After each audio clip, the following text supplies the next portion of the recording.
Welcome to the LCS waiting room. The Summer Bash. Oh! Everybody. Summer Bash tailgate is in full swing. Got some pretzels outside. Every team has their own station. Ooh. I feel like a lot of people are giving away food. I want some shaved I feel like we ice. have a lot of food out there. I didn't know there was food out there. Yeah, same. Yeah. I like kind of want some shaved ice now. Oh. Hey, hey, what is that? What is that? What did they win? What did they win? Prize? C9 stickers. I'll I'll take them, what thank else you. is out there. I haven't played C9 Prize Plinko. That sounds fun. I think you need some new stickers on your laptop. Yeah, I mean, True. I'll just keep adding them until it is completely taken over. I just remember watching a pros episode and I just saw one of your stickers that was just, I was like, is that a butt? It is a butt. It's just a butt on your stickers. So C9, that's a good idea for one of your stickers. I'm just throwing it out there. Is it though? Just making a It's butt. a- Is it a I good really feel idea? like Think about what it's you're not- saying. it's Just think not- about the theme, all right? It has to be the right theme. What theme? I don't know, find Theme one. of butts? What are you talking about, Rell? I'm just saying it looked good. Oh, God. C9 can take some ideas. But yeah, I actually didn't get a chance to go out there, did you?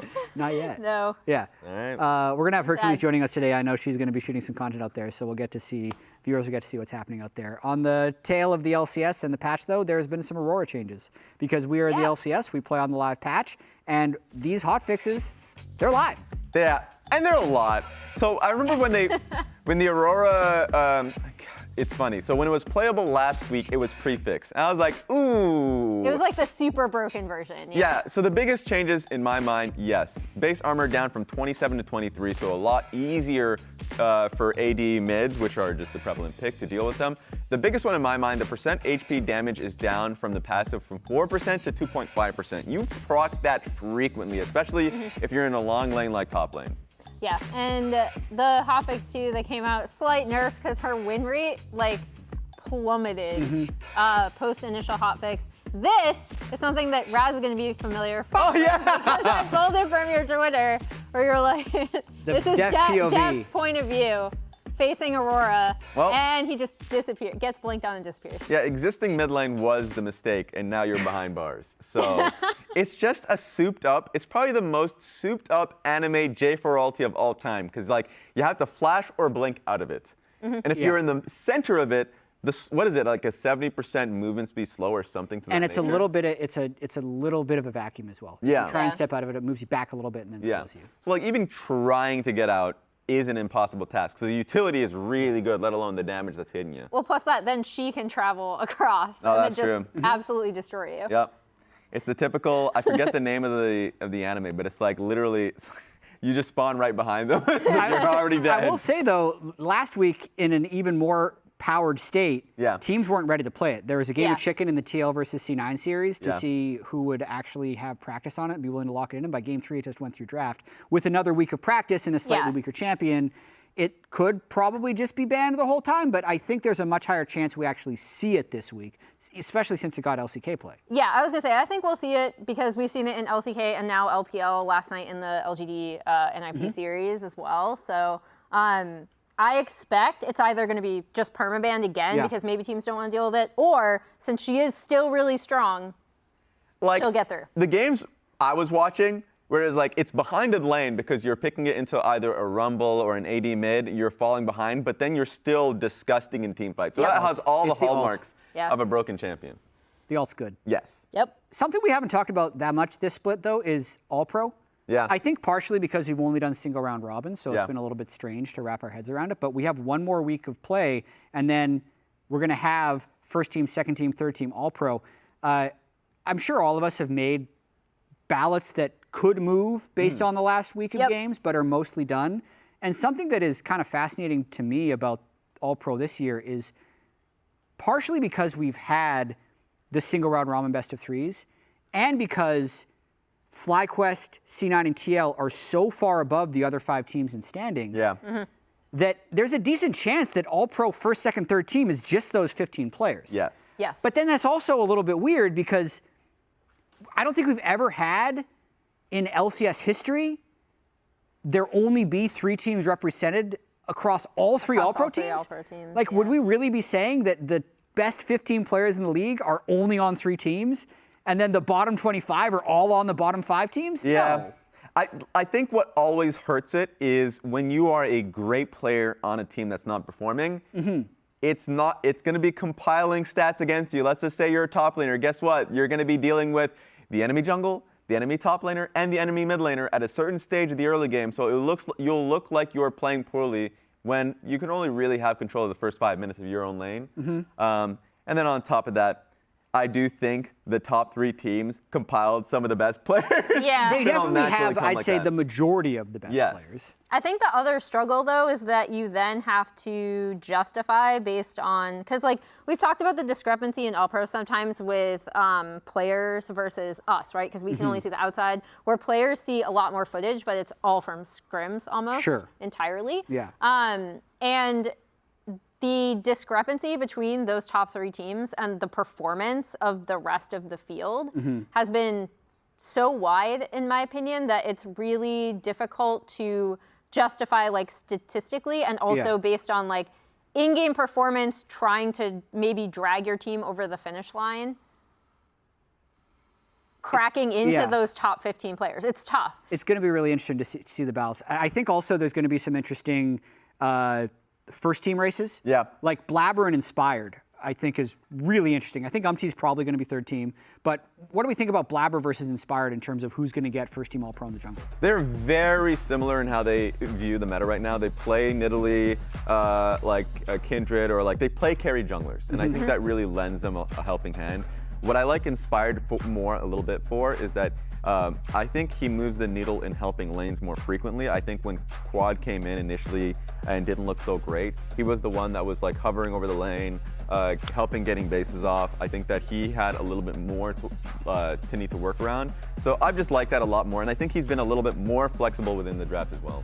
Yeah, I was gonna say, this has been a great meta for Inspired, and I think the other thing is in a lot of their games when the team makes a mistake or maybe a setup is off or something like that, Inspired, especially on some of these carry picks, has been able to do exactly that, like drag them over the finish line to win those games. Yeah. Meanwhile, so that's a difference maker. Blabber is just the best Nidalee player in the league, and we've seen that. Sure, they're more willing to pick it up, but with how many losses it was stacking in the first half of the split, and how everyone, even Flowers is a devout anti-Nidalee personality. He's like, I hate watching Nidalee, and I'm sure the people in the chat do too. But like, when Blabber is playing it, you see the reason why it's good. Because especially if you can keep the lead that you have initially, and he's someone that will always try and maintain tempo, in the right hands, it looks beautiful. That's why those in my mind are the top 2 junglers. Yeah, voting will open for All-Pro for us at the conclusion of this weekend's games. Fan vote, though, the Kia fan vote, it is back for All-Pro. So now, through August 18th, you can cast your vote for the Kia Awards, including All-Pro, Rookie of the Year, and MVP at KiaLCSAwards.com. Plus, participating fans can enter for a chance to win a trip to our 2024 LCS Championship, and terms apply. So interesting. I challenge everyone with All-Pro votes. Try and find a player outside of those top 15 to give them a little bit of love. Make your case. I don't want it to happen. I think it's going to happen. True. Anyway, and I think there are some good players out there. We got the Boogies, we got the Rivers. We have players that are performing Jensen, well. Contractz. There's some players. Just look into it. Close out the regular season. We're celebrating with the Summer Bash. And Hercules, as we talked about earlier, is outside checking out the tailgate. Let's look. Hi everybody, it's Hercules, and I'm so excited to be back here at LCS. This is week 7, and we're at the tailgate this time. We've got a lot of activations going on with a bunch of different orgs, so I wanted to go and try and talk and make some new friends, you know, since returning, gotta meet some new buddies. So I've got these plushies. We're gonna go ask some questions and see if anybody wants any, but they gotta get the questions right in order to get them, so let's go do that. Excuse me, sir. Hi, for a mushroom plushie right now, can you tell me who and what APA stands for? APA? No, I'm sorry, I don't think I... No, you can come up with an answer. This APA, You got this, don't stress out, don't overthink anything in the world. Is it like player-based or...? It could be, whatever you want it to be, whatever you want APA to stand for. He is like Associated Press or APA style. Associated Press APA style, there you go, sir. Hi, how does it feel to know that your team is better than absolutely everybody right now? It feels great. You guys just better than all of them? Yeah, never doubted it. Including the fans, you guys are just better than all the other fans? Yep. Absolutely agree. Here you go. Excuse me. Hi, I know that your team is virtually better than everybody else right now. Who's going to win the Kia MVP? I'm going to say Yeon. No doubt about it whatsoever? Yeah. You don't think there's a single person that could get him? No. No. Valid. Do you? Yes. Who is Shopify playing tomorrow in the Shopify versus Cloud9 matchup? I assume Cloud9? That's the right answer. Here you go. Everybody give it up. Name a player that you genuinely think you could take in a 1v1. Blabber. Say it with passion. Blabber? I totally believe you could take Blabber. Here you go. You look incredible, by the way. Any shout outs? Ramendate.png. Oh, wait. Yeah, .png on Instagram. There you have it. Go follow her. She looks beautiful. Anyway, guys, we've got more coming up after this. Don't go anywhere. We'll see you soon.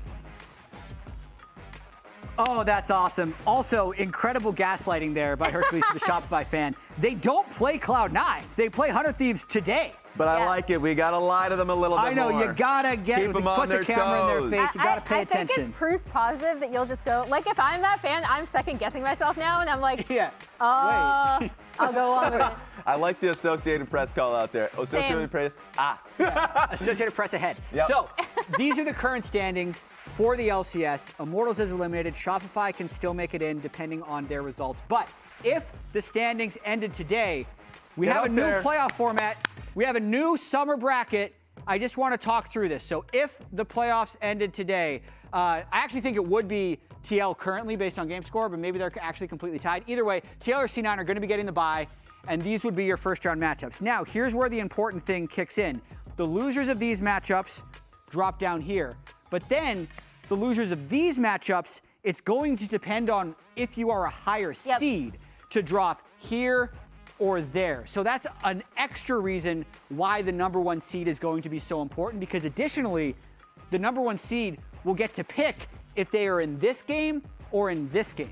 Oh. So they're going to be able to avoid FlyQuest. I imagine the number one seed is going to be putting themselves here in the bracket, By all and means that's how it's going to necessary. play all the way to the championship. So Unless new if- format. Unless if like Dig or 100 Thieves just come out looking like Goliaths in the last week to confuse everybody. I disagree. I There's would no still way. pick There's a FlyQuest. 0% I chance would the still number want one to avoid team FlyQuest. doesn't avoid FlyQuest. Do not be like out of KT nowhere. Rollster and pick T1 is here. Don't do it. Don't do it. We think we got Yeah. them. Don't do it. Should mention, though, that it's not necessarily going to be FlyQuest, because tomorrow we're going to have FlyQuest for C9, which could decide the next seed. So let's pull up the True. playoff tool as well. We need a better name for this. I mean, I also would not want to face C9. Are you kidding me? Call them the. What do you want to call But it? whoever check, ends check up, chat, by the way. Yeah. We decided today that the LCS playoff tool give us a name. is not a cool enough name. We think the name sucks. And I'd like to crowdsource a cool name for the LCS playoff tool. If I see a Anyway. good name in the chat, I'm gonna say it. Okay, All right. really important thing. We're looking at Shopify, okay? If this should be at least a tiebreaker for top 6. If they lose a single game, their playoff chances go to 0%. Man. But if they 2-0, 100%. So that's Well, for a tiebreaker. That's serious. Yeah, at least a tiebreaker. And then they'll control their own destiny. But then the other thing that's important, if we look at top 2, and we're looking at the game tomorrow, let's just say TL 2-1s to keep things close. We're mainly looking at Cloud9 versus FlyQuest. They're both currently 5-1, so literally a 2-0 or 2-1 for FlyQuest, or a 2-1 or 2-0 for Cloud9 would move them up into the top spot. And if TL wins, I think they're going to be locked first. Yeah. So you're saying that the playoff stakes here matter? I think they're, Yeah. Each matchup has a certain amount of stakes, Rez. I've been waiting this all week, man. Now, the moment you were talking about steaks, I was getting real damn hungry. All right, so what steaks are we liking here? I got ribeye. Oh, you want some ribeye? You want some ribeye? Don't drop that. That's Give worth me a that lot. tomahawk. We got a tomahawk here. Okay. We got I a feel filet like this mignon. tomahawk is very small compared to. So what are we doing with these What is steaks? why are you Eating giving us them. steaks? So you can eat them. There's a Salisbury steak. This is the first time I heard about it, so you know. Anyways, so if you want a steak, we have some steaks. Or you can actually just try and talk about the playoff steaks if you want to. I mean, tell me about the steak. Like, I'm not an expert. You're supposed to be who an is the expert. biggest I'll talk steak? about the filet mignon. This is the one that I do Okay. know about, and I'll order anytime, not just because the name is all fancy. It's because that I also appreciate the taste. So I think this is a higher quality steak. So if you want to talk about the matchups that are happening today or tomorrow. Is one of them a filet mignon? Which one of is a them filet mignon? For me, personally, I would see it more as a C9 and FlyQuest. Yeah. That one's going to be the highest. because you think quality that's the series. best one. Exactly. Okay. Yes. So if you want to call that series the filet mignon of the week, then I appreciate that, and I'm gonna pocket this. So what's the difference between a ribeye and a tomahawk? I have no I feel idea. like Why are you asking me? You're the one who and brought the your steaks. I just like the taste All of right, based steaks. on what little I know about steak, I feel like tomahawk is really flashy and Yeah. it's giant. But I remember being in Texas for the Houston finals, and one of those is like larger than my torso. Yeah, we spent So $100 there's on a no, tomahawk there's steak no in way I Texas. could eat it. Okay. So, but it's fun. Yeah. So it's 100 Shopify. I mean, it is fun. That's my case. I think that's fair. There's a lot of meat on this game. Yes. However, when it's all said and done, you do question the decision. So Which part of it? Is it the wallet? Is it the gut? It's the wallet and the calories. gut. Okay. I think The it's gut, rich I in think. both. Okay. There's no Yeah. way I can Much eat like the 100th even like Shopify half game. of a tomahawk steak. Yeah. I don't think. But then that leaves, the ribeye. which is probably TL Energy. absolutely. Yeah, still a really good steak. I feel like, so there are obviously a lot of stakes involved. NRG needs to win a game to qualify for playoffs. So if they go 2-1, literally they just win one game, they qualify. It's also really important for TL. They want that first seed really, really badly. Battle for the rib buy. Rattle for the ribeye. So which series are you saying is the That's ribeye? terrible. Oh my God. You're saying Dig IMT's ribeye? No, I'm saying no. I'm saying I think you got it wrong, TL Raz. NRG. Okay. Yeah, Raz, Salisbury steak isn't even a steak. This should be Battle for the Ribeye C9, and this should be the filet mignon. But you also have like a hamburger there. It looks like a patty. Yeah, This that's looks Dig like, IMT. guys. Wow. To be fair, there are low stakes. Yeah. Yeah, these are very low, Yeah. small stakes. Nothing against him. A team is already eliminated, and Dig is. Especially since, depending on what NRG do, Dig might already be out of that 6th place spot where they'd have to face the 3rd place team. Stop eating Raz, cardboard. stop. Where they'd have to face the 1st place team. What? My guy has teeth marks on it. He bit into the steak. I was trying to rip That's him. what happens. Yes, that one probably is the That Salisbury. actually has your teeth marks on it now. It does. So now they're mine. I was gonna juggle them, but now you bit it. Production is moving us ahead. Moving They're on. like, you guys are done. Battle for second. FlyQuest. The camera was on me for so long. I just had to. Oh my God. Continue, please. Yep, first up is NRG versus TL, and an important note before that match. Unfortunately, some of NRG's players have tested positive for COVID. So due to that, there are precautions. Huhi, Contractz, and Dhokla are playing remotely, which adds an extra layer to this one. Team Liquid is going for an undefeated split. Yep. Would be the first in LCS history. But you gotta say, NRG has had a very interesting last 2 years. Yeah, I mean, I think I want to take a look at both of these teams in terms of like accomplishment and sentiment timeline, right? So we're going to start back when they're CLG. They finished 10 and 8th and 4th. They lose to C9 and then lose to EG. They become NRG. Luger and Poom are out. FBI and Ignar are in. They actually finish 9 and 9. But in playoffs, they beat TL twice. And then like upset win LCS with a 3-1 win over C9.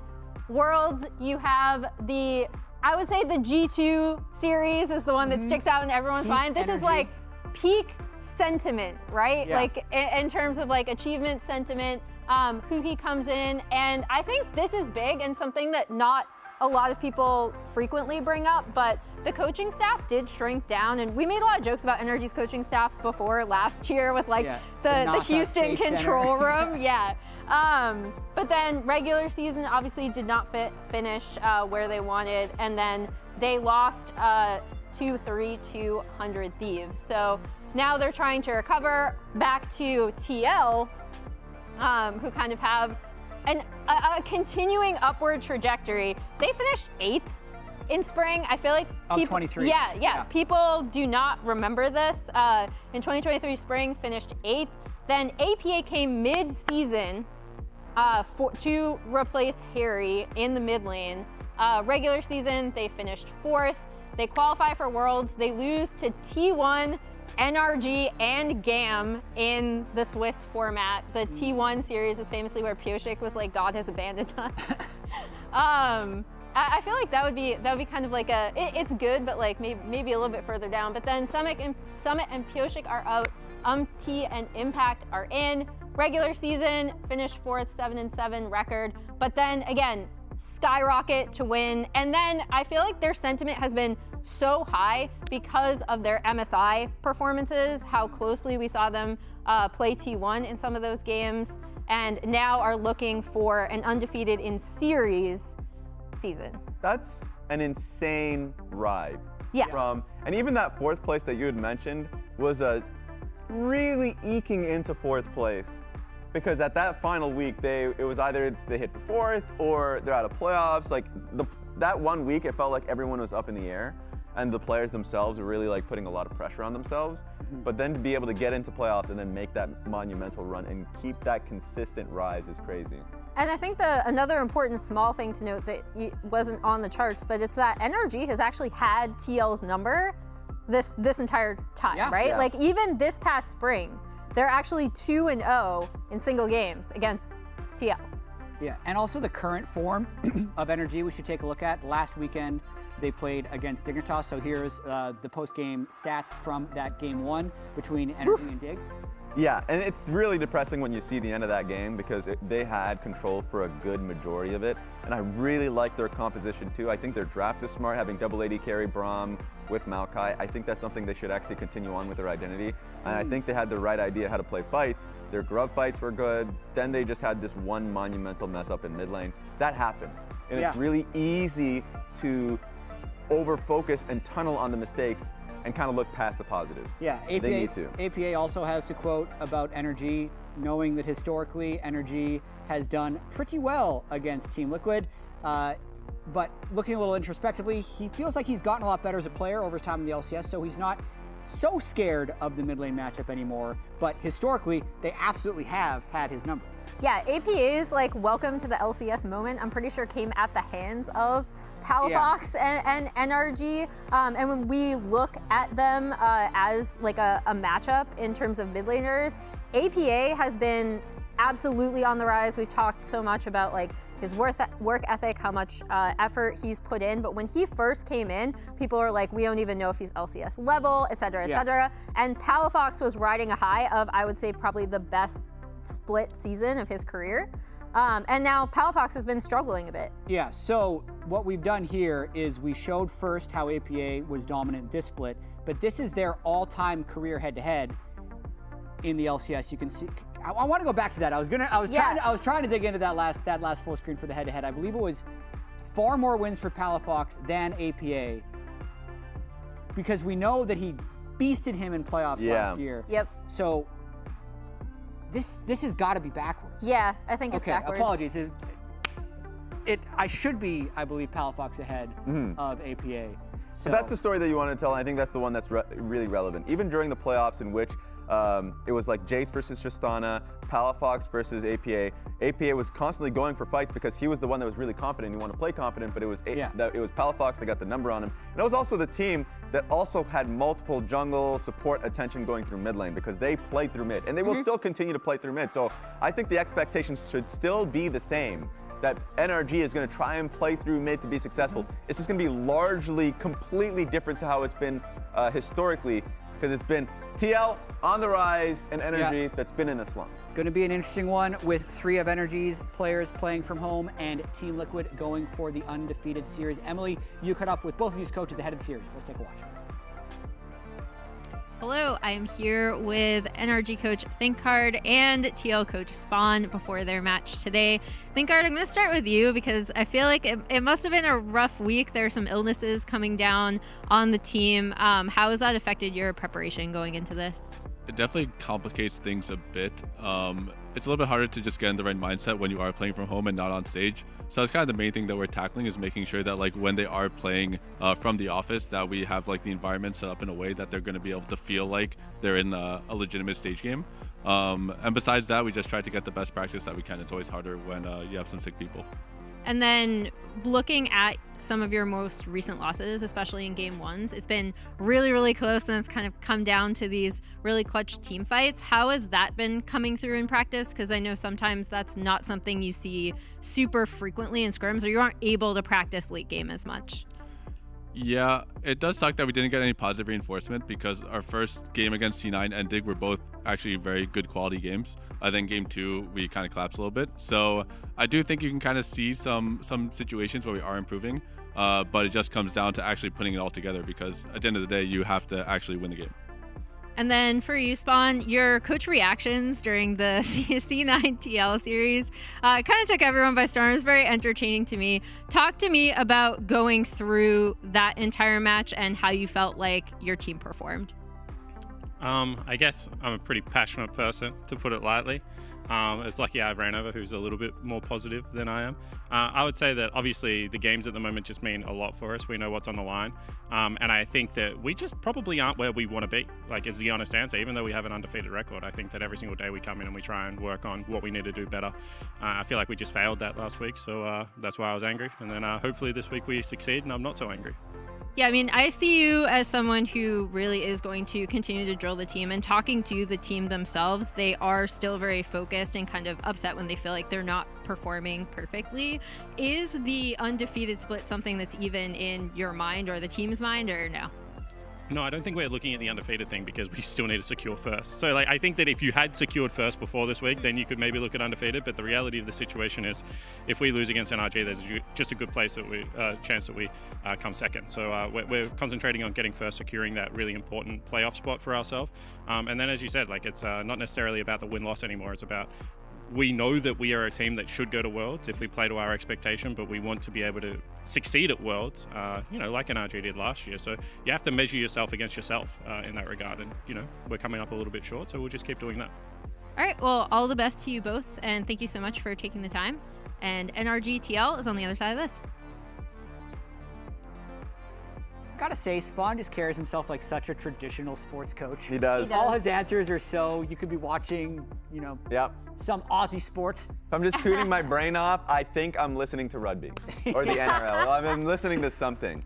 But I do like what he said there about trying to stay focused on the present, not worried about an undefeated split, because the more important thing in the short term is actually getting that #1 seed, knowing that they could potentially lose it if they don't take care of business against NRG today. So let's pull up the predictions, NRG versus TL, because historically, NRG has beaten TL, but recently, we're all saying 2-0. Have a little faith there, Discord. That's it's kind of messed up. This is mighty suspicious. There's got to be a few NRG fans in the Discord channel. They all voted for TL because they know how this works. Yeah.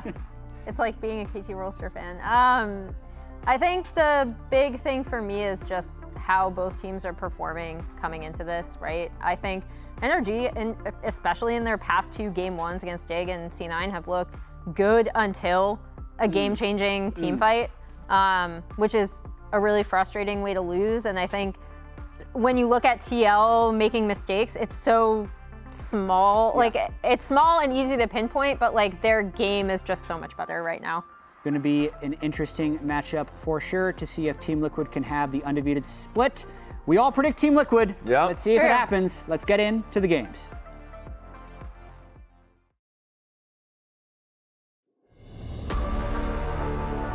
I will not back down. If you hit me, I'll hit you back. What season is it right now? Big season. We're gonna 2-0 them very easily. Oh, he kind of like stole my whole flow.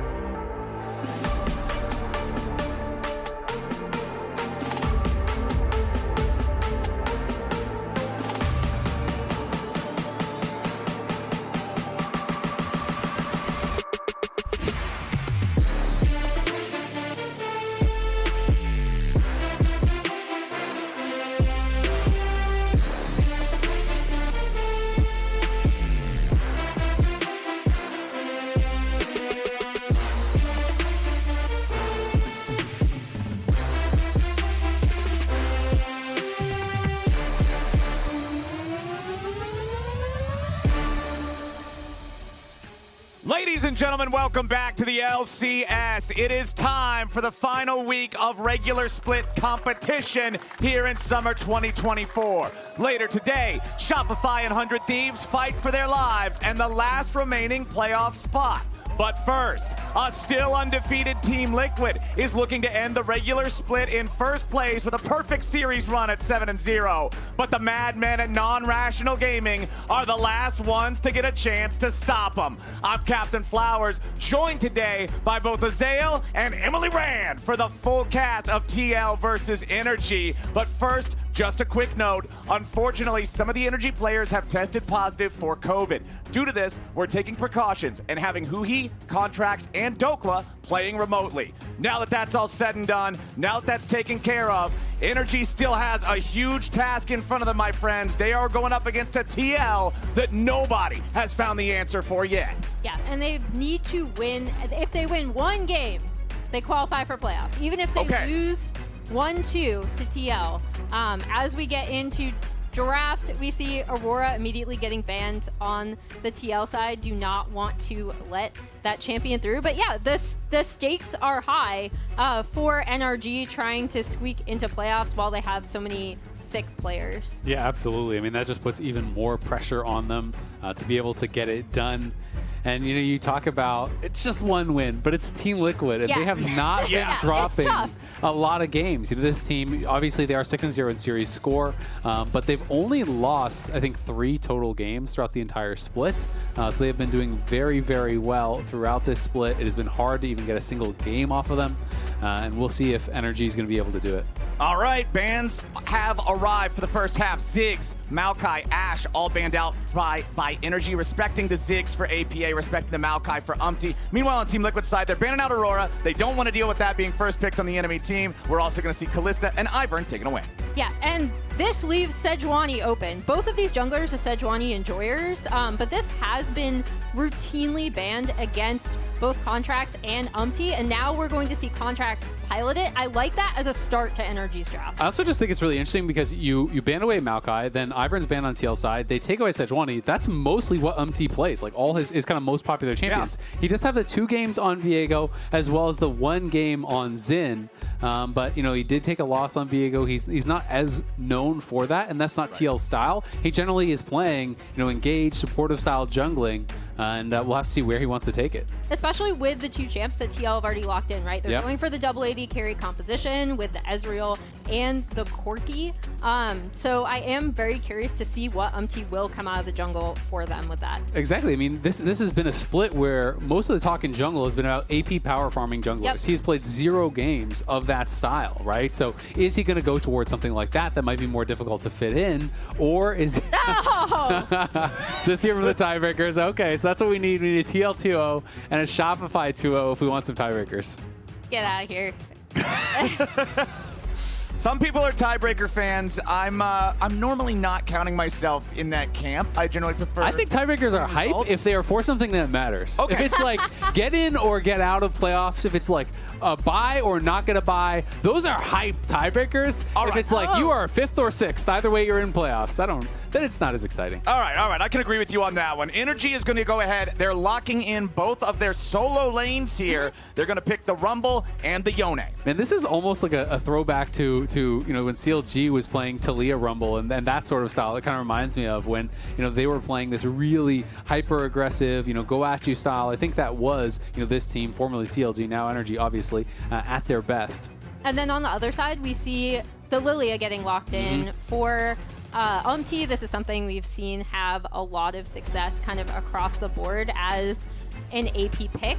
I am curious to see him on it though, because I feel like I love UmTi. I feel like that's very well known, but I also think that some of his worst impulses of overextending or going in when maybe the rest of the team isn't there are curbed a lot by stuff by playing like Maokai, okay? So I'm really curious to see him on the Lillia. We've seen him play it before. Yeah. hasn't always worked out. Just not this split, right? Yeah. And you know, it is a bit of a departure from their standard style. I do think because we have double marksman, we have an source of AP, it's going to be 2 forms of engage, likely as the last 2 picks, which is still going to be, you know, a couple meatballs, a couple forms of engage, and then some high damage carries that work well in 5v5. That has been TL's style, really their MO this entire year. But, you know, if you were just looking at the first 3 picks, you would think, hey, maybe this is a TL draft where they could be a little bit vulnerable because there's a lot of squishy members. You look at hard engage, you look at follow up there with the Rumble equalizer, with the, you know, the Yone able to go over the top as well. So for NRG, I feel like they have to be pretty happy for the first 3 picks. Okay, Team Liquid banning out 2 more marksmen here in the second half, knowing that NRG still has to pick their own bottom lane. Getting rid of Senna also gets rid of anything that might be picked alongside her, especially up against FBI and Huhi, who are known for the Senna combinations. Over on the other side, NRG is removing some of the options for that engage that you're talking about is lacking on Team Liquid. Leona, great at primary engage. Kennen, good at laning against the Rumble while also being a big engage tool himself, so that's going to be removed. When all else fails, lock Cassante. Team Liquid going with the tried and true here in the top lane. Yeah, I was going to say, of course, it's Impact. He's just going to lock in the Cassante. The Smolder hover is super interesting to me. Smolder got buffed, I believe, on 14-14 slightly, or slightly changed. We've seen it work out well in mid, brought out by BDD, but then also was played last night in LPL bot as well. I actually think Smolder is pretty strong right now. This being said, you know, while Cassante is a default, it has been horrible in the LCS this year. It is terrible. 8 and 17. Terrible. 8 and 17 is the record. To be fair, Impact's 2-0, so maybe it doesn't really apply to him. But, you know, it has not been a pick that has been able to perform. It's taken so many nerfs and then these mini adjustments or mini reworks, whatever you want to call them, with how you can buffer some of the skills and how he does work in top lane, which made him better in solo queue, but kind of a lot worse in pro. So we'll see how they're going to perform. Smolder, obviously a lot of scaling there. You know, is going to be pretty powerful pick if FBI can get rolling. But it can be tough if you do lane against a really powerful duo. If you don't have a strong early lane, if you're getting pushed in, if you're not able to really interact, you can get really put down in how fast you're actually stacking up. So it'll be interesting. But Core, obviously, they do need engage, so they know that he's not going to be laning against like double range or something, which can be really hard for Smolder to get stacks. So it is going to be at least that 1 melee champion there for Core, but that's big comfort for him, bringing in the Rell, bringing in that primary form of engage, and we'll have to see, you know, how these 2 teams do match up. So let me ask you guys, because I definitely feel like the NRG comp seems like it's got more in the tank for me. Yeah. How are you all feeling about the comparison of the 2? I like NRG's draft a lot more. You have Sejuani plus double melee solo laners. You have a really strong AP laner, a really strong AD laner. Smolder is there to scale. You have 2 forms of great engage with Sejuani with the Nautilus. So I think that they have a really well-rounded comp. But again, that's nameplates off, right? Yeah. Because I just think TL has just been such a stronger team. Yeah, I also do think when I think about NRG at their best, this is a composition that they can succeed very well with, especially with what their solo laners have locked in. So everything is there for them to succeed, and now we'll see how they pilot it. And the reality is we just need someone from NRG to really step up, right? We need these solo laners to be playing at the level that they were playing at last year when NRG really was at their peak, when they're able to go to Worlds and have that big performance, win a title. These guys were carrying from the solo lanes. Palafox in particular was such a monster for them. Even when the team was doing poorly, he would be a standout player. That has not really been the case here in summer this year.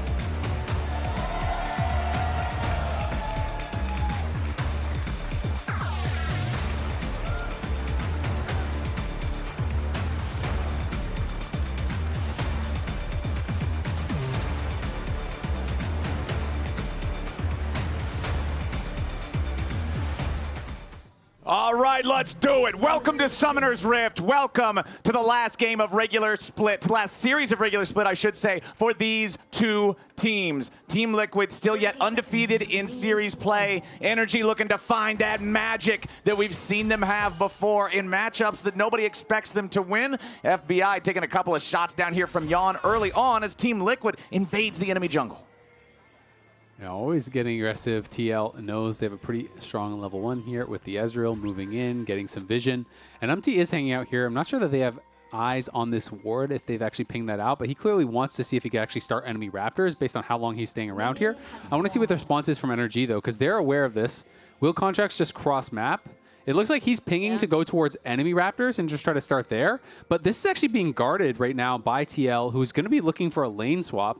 I'm not sure if they were anticipating the Smolder lane swap or if they're actually trying to opt into it themselves, but everyone has been talking about how they are by far the best at these lane swaps. They're so difficult to deal with because they just seem to know exactly how to play it out, and NRG has laid a trap here for UmTi. Yeah, UmTi's going to try to walk up, contest these chickens, but immediately he's going to regret that decision. He's dead. Yeah, there's no way out of it. You don't even waste the flash there. That is a fast first blood for NRG. And that is so well played by NRG. Having that defensive ward, in that brush, potentially expecting that. I really want to go back and even see who laid that ward, because TL clearly was not aware of it. He was sitting on the ward the whole time. NRG never gives it up that they know he's there. They wait, they bide their time, they get that free first blood, and now Contractz is going to be put way ahead. Yeah, and when we talk about, initially, as we see bot lane scrapping a bit, when we talk about initially when Lillia came onto the scene, it was invading on her, setting her really far behind in the early clear that affected her so much. And now UmTi is going to be starting at a massive deficit because of the NRG setup.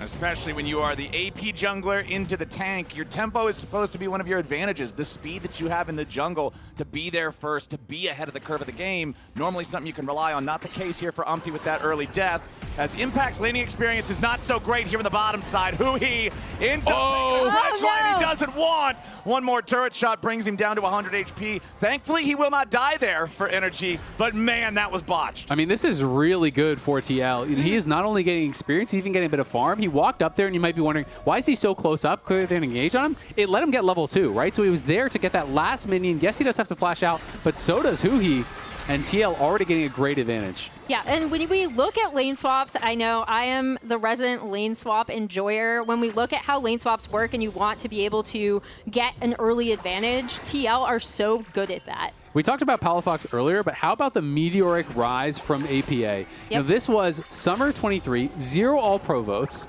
Spring 24, just last split, 0 All-Pro votes. I think he's the favorite to get first team All-Pro. He is playing so incredibly well for the team.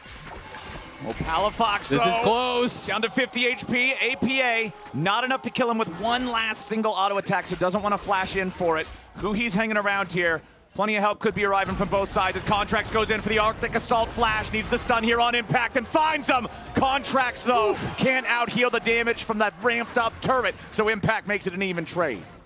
Yeah, that's big. Impact's going to be able to get one back. He is doing a really good job hanging on in this lane swap. And we did see that tier list that was shown quickly. That was just to show it's not like he was a middle of the pack mid laner that people saw him as, and he just didn't get the votes for the top 3. Insanity, he just, again, even in spring, had him as the lowest out of everyone. And so many people were ranking him down there. He has improved leaps and bounds, both him and Yeon. And I think that is such a big part of why TL now is such a feared team, because they don't have this weakness that you can point to.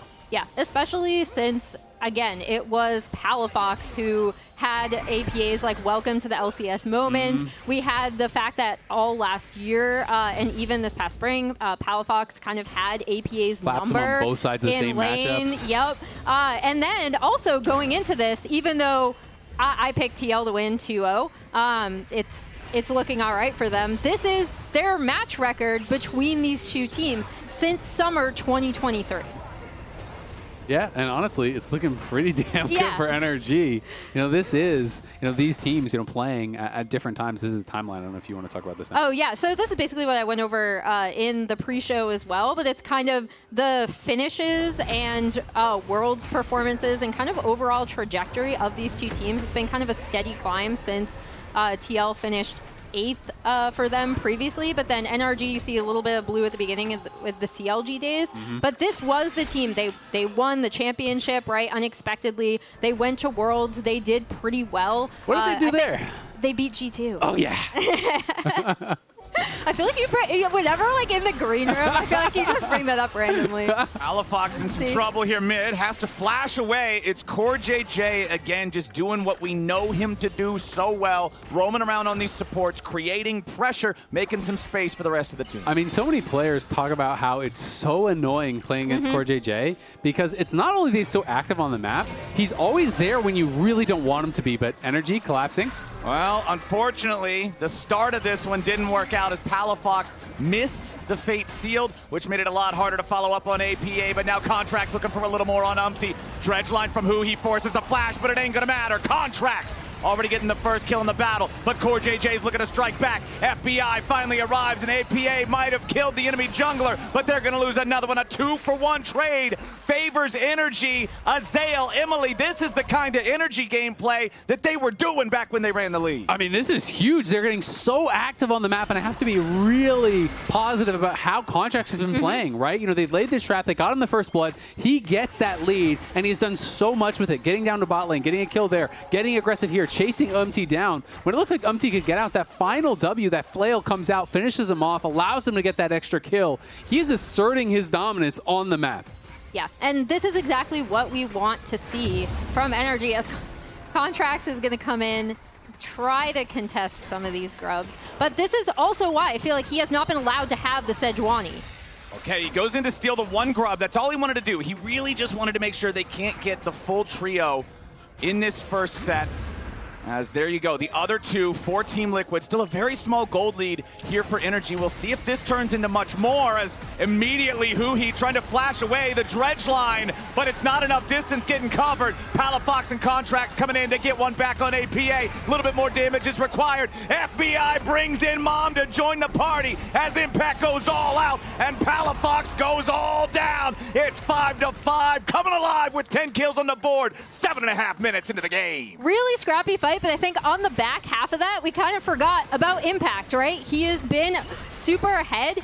CoreJJ immediately not ready to let the PvP stop. He goes over the wall, forcing yet another summoner spell. This time it's FBI's flash, forced to be expended as Dhokla down in the bot lane crashes a wave into the turret. The True Shot Barrage will not snipe FBI down. Yeah, that was well played again there from TL. You know, Yeon just barrier baiting so well, holding that until the last second, buying time for Core to come in, and that forces the flash out of FBI, getting that positive summoner trade for them. So even though they don't kill, it is the barrier for the flash trade. And here is that previous play after they had already taken down that one grub. Huhi, honestly, there's just nothing really he can get done here. He's just kind of walking a dangerous path. He needs to walk down below the blue buff, and it does end up initiating what is a really good fight here for TL, largely because of Impact coming in. Yeah, Impact is going to come on the backside of this, and so when Palafox tries to get out, Impact is right there. He's already level 7. Again, I feel like people overlook the power of lane swaps because they just think of like turret plates or something like that.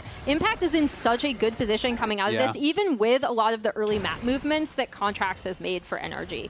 And Dhokla is so poor. Like, it is tough. He has about as much gold as CoreJJ does, right? As a Rumble who wants to be this guy who's really accelerated, who wants to be, you know, ahead of the pace of the game, getting these early item completions. So when you hit level 11, you have this kind of massive power spike with rank 2 your ultimate. But he is just not even close. You know, he is level 6 right now. He's behind what the AD carries are at. Yeah, and that's kind of the trade-off in TL initiating the swap. As UmTi might want something here. Yeah, it looks like he does. Lilting Lullaby puts Huhi to sleep. He's got to try to get away from this one, but it ain't going to work out so great just yet. UmTi grabbing that first kill as Yeon reinforces his team. Contractz in a rough spot as UmTi still trying to hop around. He lives! He gets away! This is a non-hunting part of the woods, boys! The deer is clear of any of the trouble, and NRG's starting to fall apart. Yeah, TL come up massive, and that time NRG is really punished for a miscommunication. You saw Contractz go in, he nails the ulti onto Yeon, but meanwhile, Palafox is hard engaging onto UmTi, not the guy that the Sejuani hit the ulti on. They split targets, and they end up having both of the TL members survive. Absolute disaster there for NRG. And even with that great start, even with UmTi dying level 1, it's again TL 10 minutes in, over 2,000 gold ahead. This team just doesn't care about your early game lead. Yeah, as we see UmTi going in, and Watch he Yeon. does hit the split, the sleep onto, but yeah, Yeon is untouched on the back line. Palafox tries to go in, and Contractz does get that onto Yeon, but he's still perfectly safe. And then APA is coming around the back. It doesn't really matter. It wouldn't have mattered if UmTi died as much, but since he does, he's then able to set up for Drake. They're able to get the push on bot side off of this as well. And now they have a 2K gold lead. And that's just that punish on that miscommunication, because Palafox spends last breath. He goes in, he's looking for core, he's looking for UmTi, and on the other side, Contractz is flashing to land an ulti, right? You know, if the last breath is saved for that and they both go in together, you can maybe 100-0 Yeon, who had no barrier at the time. So very big punish on that. And it's pretty devastating. Those are the kind of mistakes you cannot afford to make against TL, because they just do not give you a lot of opportunities in these games. No, they do not. TL now with control over this top side of the river. The second part of the Grubs has spawned. Because Contractz stole one away earlier, TL needs to take 2 out of 3 of this second pod if they want to be able to spawn some of those Void Mites while they're pushing turrets later on. And you can see they're committing plenty of players to the effort. UmTi going to be up there with Core helping him. Palafox again, not hitting these Fate Seals. Ends up losing out on this trade a bit as Huhi is ready to try to reinforce the Yone. Q3 for the knockup. Palafox now resetting the position with Soul Unbound yet again. TP's coming in from everybody as APA is on the receiving end of the Glacial Prison. The shutdown credit goes over to Palafox. Yeah, we'll see what Palafox is able to do with that. In the meantime, UmTi actually is able to get those Grubs on topside because they had complete control over that area. So I kind of like NRG going for this play. They recognize that they're probably not going to be able to contest. And now they're going after Impact. Impact immediately regretting wanting to go after this enemy Rumble. He had friends. Palafox using his teleport to reinforce for the extra damage. Huhi still hanging around for the extra lockdown. And they get another one. NRG putting in the work to bring the game back. I mean, this is fantastic from NRG. When you start to fall behind, you have to overload one side of the map. You're not going to win these even number fights. So they send extra members down. They kill off APA. And then Impact thinks, surely they're not still here. Guess what? They are. And he goes in for an aggressive trade, gets punished for that as well. So back-to-back kills, cut the gold lead in half there. But as TL does, they spread the map, they're split pushing, they're getting advantages, and you can see this 4-kill Corki, who's farming plates, is going to become a problem and fast. Yeah, and we'll see what these solo laners are going to be able to do, right? Because even more importantly, these kills are going to Palafox's Yone and then also to Dhokla. He got 1 kill out of this as well. And Palafox should be able to get more damage onto this tier 1, funnel some gold into these solo laners and see what they can do while the Smolder is still scaling up. Team Liquid invading the enemy blue buff. They want control over this one. They've got a lot of it right now. Should be able to secure this without a whole lot of issue. One more Blooming Blows gets it done. Contractz can't really enter into this area safely. The tier 1 turret still stands for NRG, but it's at such low HP. If they overextend and get caught, their opponents could easily force this into a battle that they don't have a lot of safety to retreat to. APA still hanging around the top side here, ready to escort the minion wave in, and that'll be the end of the line for this turret. There's still enough time left to grab the last plate along with it, so TL, again, even after NRG started to bring things back on the bottom side of the map, TL's up to over a 2,500 gold lead. Yeah, and you can see FBI has done a good job of staying pretty involved. He's been able to assist with his ult a number of times, so he did pick up a kill, a couple of assists, but he has not really been able to get a ton of stacks. You know, he's just approaching the 100 stack mark now, 14 minutes in. Still has a very long way to go to be able to get to that 225 that he's going to be looking for here to turn on that burn, and we'll see when he can get it. It's also been TL doing a good job of invading, taking away camps, putting on pressure, so he hasn't been able to just kind of bounce back and forth between that mid lane wave and take all the Raptors, take all the Wolves, you know, really accelerate that stacking as you really want to do on Smolder. Yeah, and as we see UmTi taking down the Rift Herald on top side as well, I mean, I think that is what makes this TL team so dangerous at times, is their lane assignments and their attention to detail, right? Because when, as we see, Palafox is going to get this tier 1, but when APA is on one of these carries, they're so good about getting him immediately into side lanes to farm, really having him take down all the tier 1 turrets. And it's that makes TL I would say, the best team in the LCS. Absolutely. I mean, it is really difficult. It's, you know, when you play against these top-level teams, and we always would see this internationally, where you're winning fights, but the gold is not getting better because they're taking more off the map, and that is that feeling that TL gives you, where it feels like they're choking you out on the map.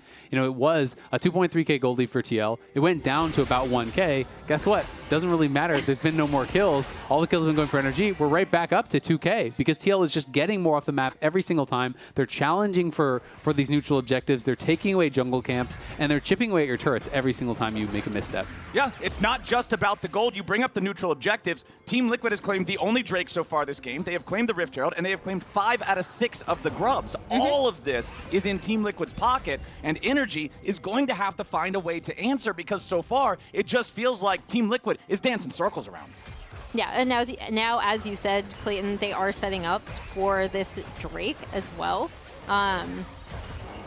They're gonna try to get mid prio off of this. I was wondering if they'd go in, but they don't have a wave. But this should give them first setup on this Drake, right? Looks like they may actually drop Herald bot and just try to use this to challenge on Dhokla. This is pretty atypical, but they're looking for him, and he knows it's coming. Yeah, immediate engage coming up from CoreJJ with the flash shattering strike. UmTi's there for the damage. A little bit more is all they need. Blooming blows, gets him low, not quite there just yet. The Flame Spitter's cooking, but it don't matter. UmTi's on a killing spree and up in the top lane. Impact gets one back in a 1v2. Still trying to scrap, but it's not enough to get away from the Yone. Meanwhile, back in mid. A 2v1 barely works out for NRG. It's blood across the rift. 10-9. Team Liquid still got the lead.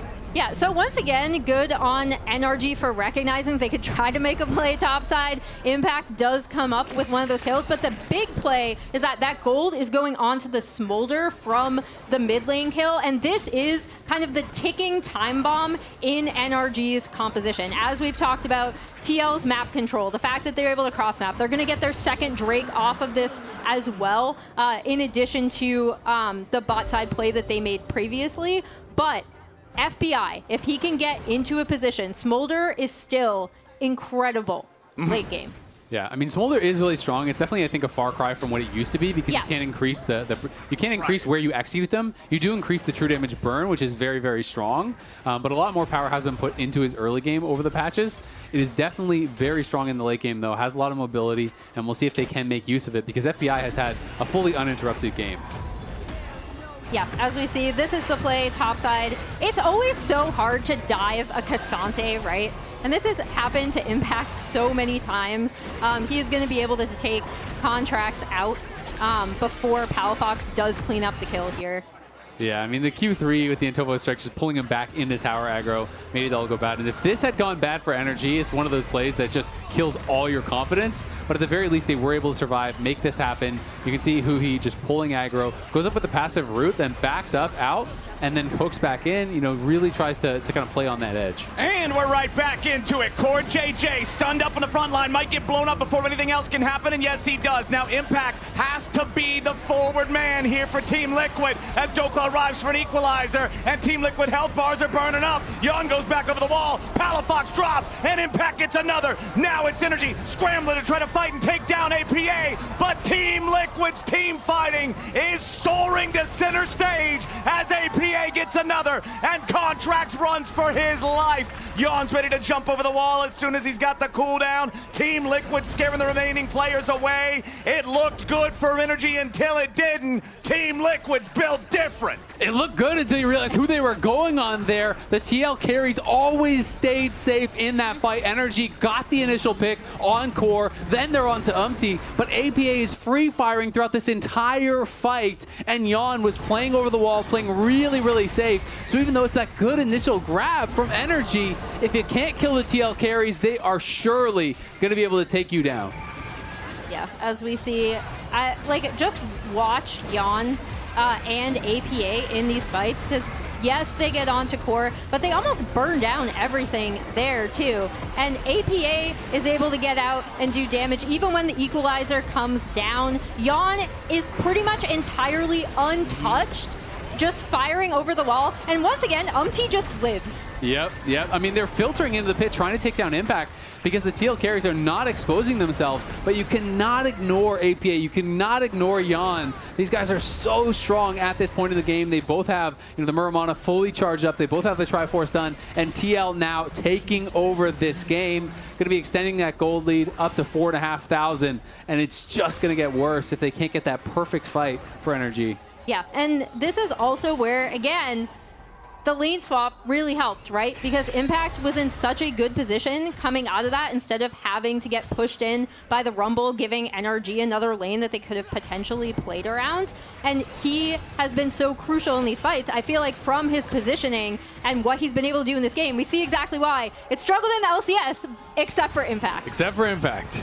Another big standoff here in mid lane. Remember that if Team Liquid wants to engage, it's got to be a really telegraphed Lillia bowling ball into a sleep, or if they want to do a snap, it's got to be CoreJJ. So NRG are the ones who have more go buttons in these situations, but they're so far behind, they don't want to stare Team Liquid down like that for an extended period of time. It's so dangerous. So everybody's going to break off now. The contest for NRG jungle control currently remains in the favor of NRG. We've got less than 60 seconds to go until the third Drake spawns, though. This will be Soul Point Drake for Team Liquid. Do you guys think that NRG even challenges for this? I'm unsure because right now Smolder is at 190 stacks. I don't think he's going to get there before the next dragon. You can see he's even pinging his stacks in chat. So he's saying, hey guys, I need every wave. I need to try to get to 225. I don't think they want to fight without it, and I don't think he can get it in time.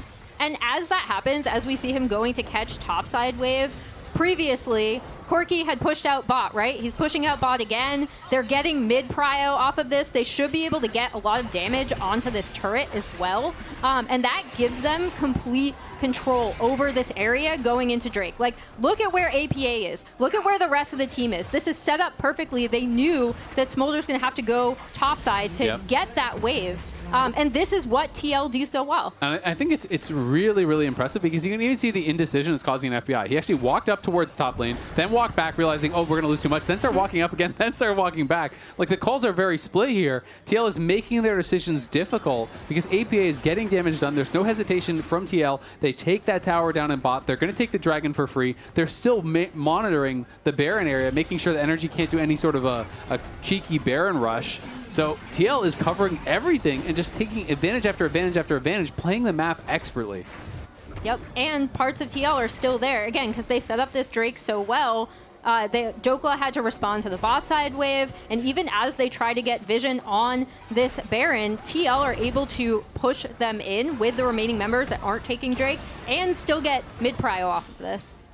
Team Liquid in total control of Summoner's Rift. The fog of war feels suffocating if you're wearing an NRG jersey right now. And you can see UmTi and CoreJJ waiting off to the side here, just seeing if NRG gets a little bit too confident with their positioning as they dance back and forth with Impact and Yeon. Now NRG grouped up as a 5-man ball, going to try to move around a little bit, but it's so scary. They have such little vision. They'll try to use the Electro Harpoons to face check into the brushes here. Huhi's got to be watching out, man, here with the front line. CoreJJ with a full team engage Magnet Storm. Team Liquid was patient, and patience is a virtue. FBI dies second, and Yeon's ready to chase down Contractz for number 3. Arcane shift in to guarantee it. Everybody's dead except Palafox. The fight was so easy for Team Liquid, and Baron's the reward. It's the perfect engage from CoreJJ, and the perfect follow-up from UmTi there. The 4-man engage from Core, the 4-man sleep to follow it up from UmTi. No hesitation on the TP coming in from APA from bot lane.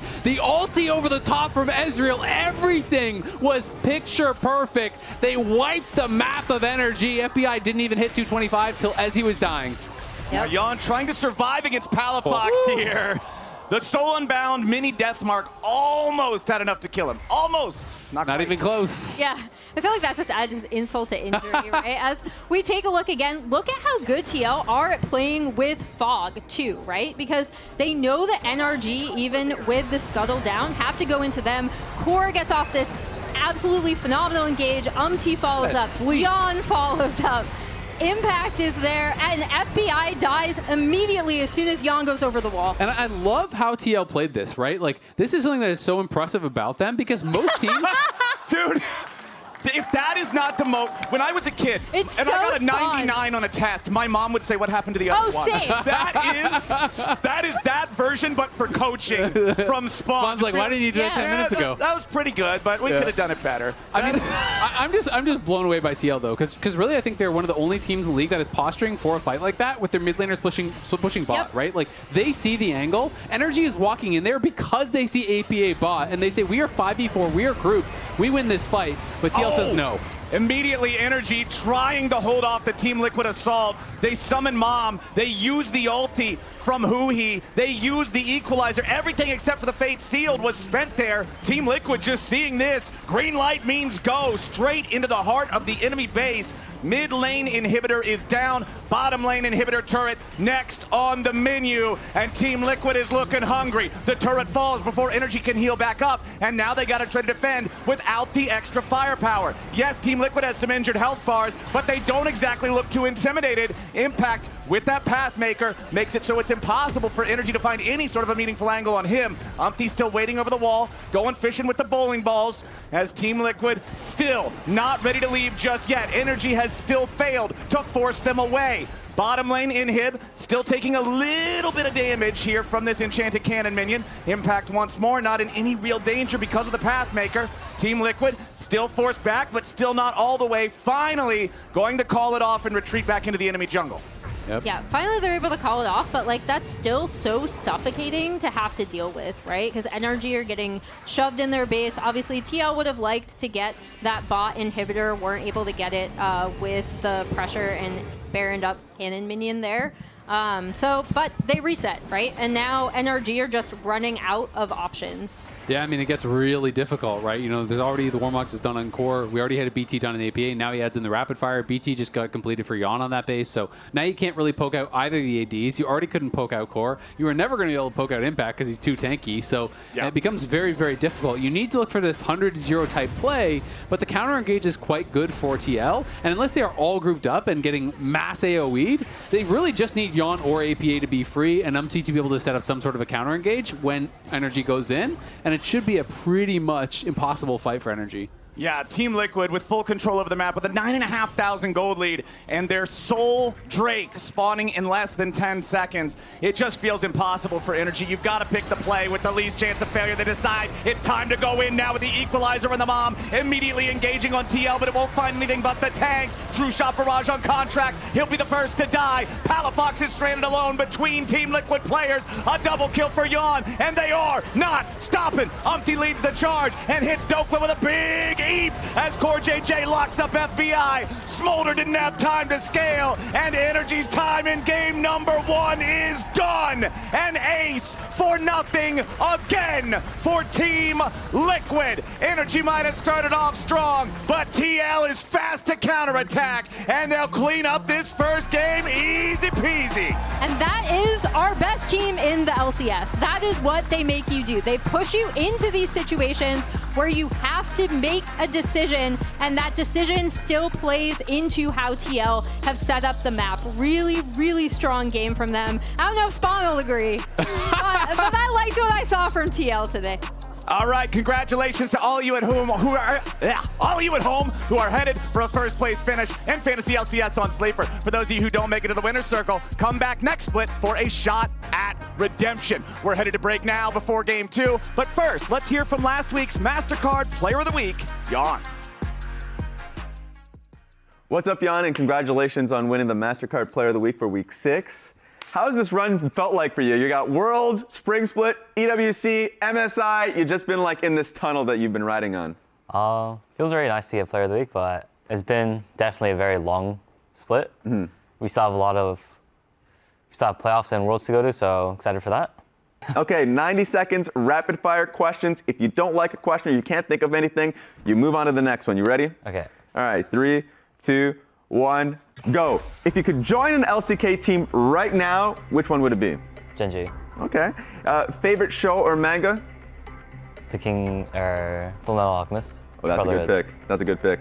An old teammate you haven't spoken to and would want to connect with again. Old teammate. See, now I'm getting introspective.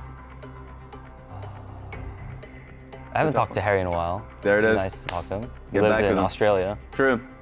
He's been vibing over there too. If the conditions are perfect, your favorite champ to play. Spawn's listening too. You can throw out an idea, draft advice. Neela. There it is. Draft Neela for you. Top 3 AD carries this split. Worldwide? I would say in LCS. LCS? Me, Berserker, Masu. Okay. Like that. Not in any specific order. Sounds good. Don't pick that up. You get one superpower. Which one are you choosing? Teleportation. Toughest and easiest servers to climb on? NA Europe, Korea. Okay. From easiest to hardest. That was perfect. Last one. Weirdest content piece Team Liquid put you in? I think it probably was the one that I was wearing a maid dress. Explain that one to me. So then there was like, I was supposed to be dressed as multiple different people, like being a spokesman person, like look at all these people who like this product, you know? And then one of them had a maid. I was like, Ben, I'm not doing this. And then it was his birthday like a week ago, and I said, I'd do any content piece. Yeah. So I said, okay, this is gonna be your one ticket. I'm never doing this again. So I wore a maid outfit. Does the image exist out there in the universe of you in this maid outfit? Oh yeah, it exists. It's all online. Guys, under this video, please. No. Congratulations one more time. Pick that bad boy up. Nice.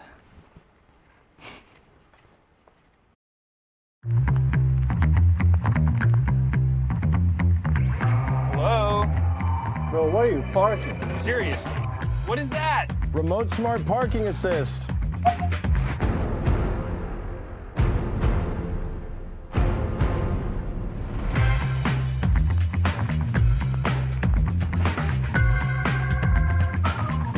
You could have parked anywhere. They could have parked there. They could have parked there. They could have parked there.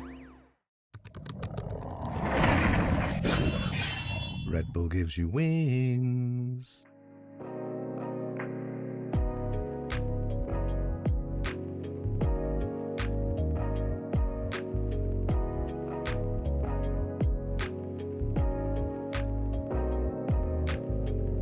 Come in, Yone is. Wait, they use. Sejuani, watch Sejuani. Sejuani. What's that? Sejuani? Yeah. Yone and Sejuani. Yone. I have a line. Smolder the flank, Smolder the flank. Nice job. Push ball. I'm getting in, Ren. Throw it. Hey, 5 minutes. Come. Yeah. I'm going. I'm going forward. Yeah. Here's an ults. Yeah. Sejuani no ulti in.